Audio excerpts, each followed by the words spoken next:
Today's vlog is going to be a massive legendary level unboxing. We're going to kick things off with two brand new sneakers from Adidas, and then we're going to check out 3 to 4 collectibles and toys that are simply legendary levels in epicness. Let's go!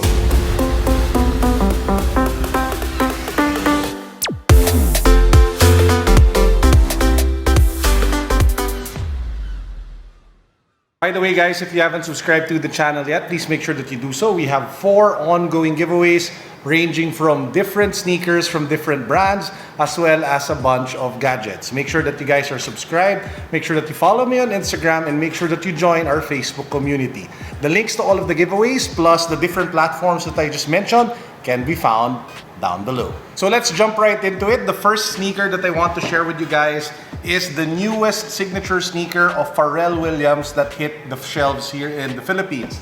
This is the Pharrell Williams Solar PRD. So this is more of a tamed version of the Solar Glides that Pharrell initially came out with different colors. The first model was yellow, red, and green. Then he came out with the Chinese New Year, which was just as crazy. The next pack, which came in 4 colors, is more subdued, more subtle, sleeker, and so much easier to wear. I got the black colorway, but there is a cream color, a white color, and an all gray colorway for this particular sneaker. Let's get to the unboxing. So as you can see, it comes in this black box with the 3 stripes in white.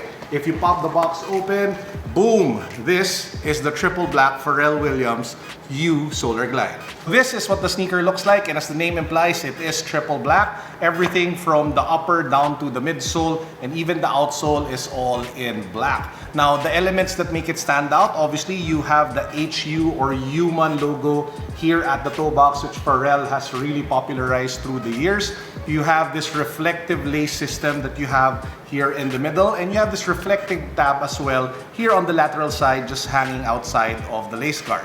Now, if you move back to the heel, there is this, again, that same human logo that's printed on this suede patch over here along the heel collar. I think it was the cream color version of this particular shoe, wherein the human logo here is in rainbow color. So it just gives it a little bit more kick and a different kind of style. Now, how is this particular sneaker on feet? Well, I can tell you right now that it is not as comfortable as an Ultra Boost or a Pure Boost. Primarily, this sneaker was supposed to be a fast-running sneaker. So if you take a look at the Boost, it's not really that thick.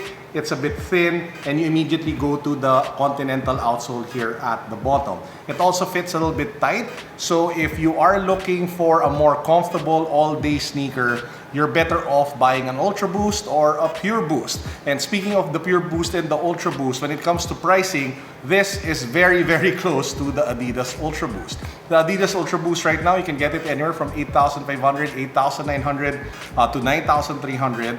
This special edition Solar Glide or Solar Boost of Pharrell Williams will set you back 8,300 pesos. It's not the most comfortable sneaker that you guys can pick up, but at the end of the day, if you're a fan of Pharrell and if you're a fan of his line for the human race, design, this is one of the best subtle sneakers that you guys can pick up from him that's currently available in the market.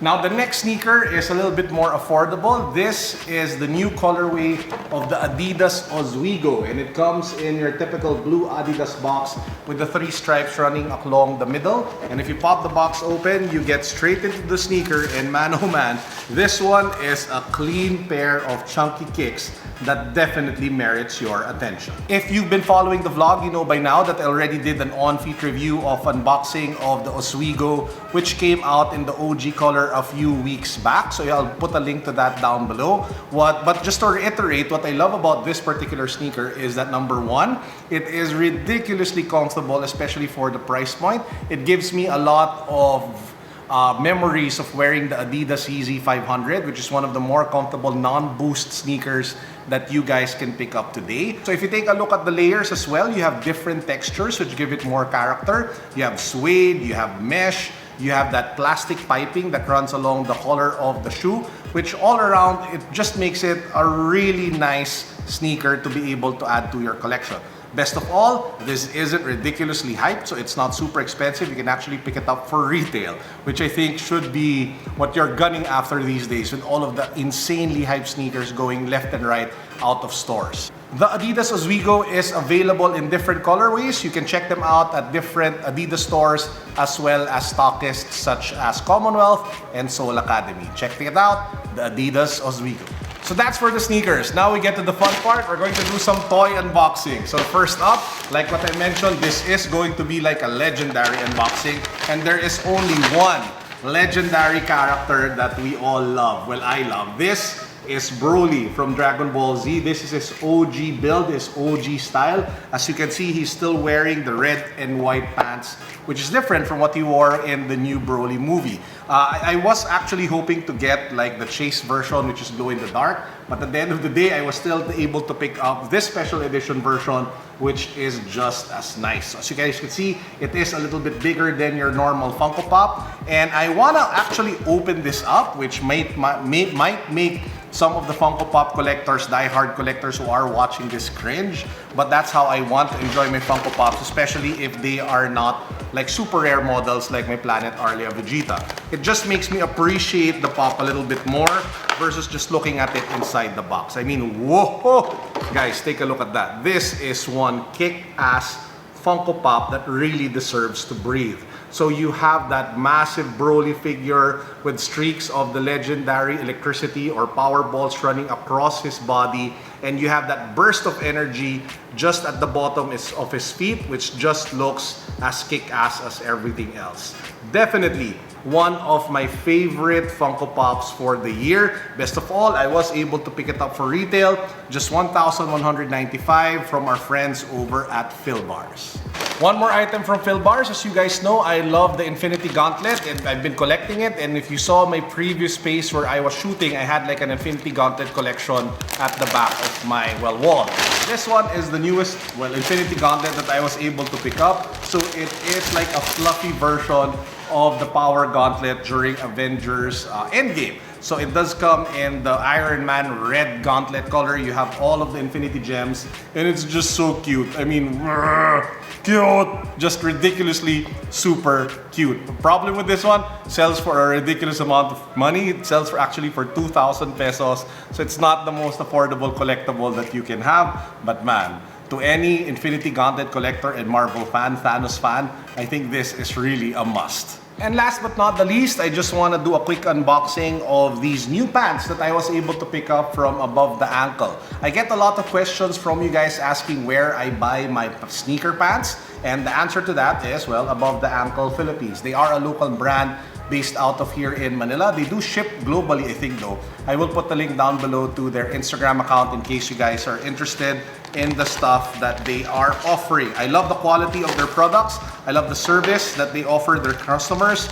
And it's just awesome to be able to support local brands, especially startups such as Above the Ankle. So this is like their black, I think, combat utility or something pants. I just love how the bottom tapers here with that color, making the, focus go to the shoes that you're wearing. So I just love the build, I love the design. And at this point in the vlog, let's just put on the pants and yeah, let's just wear some sneakers.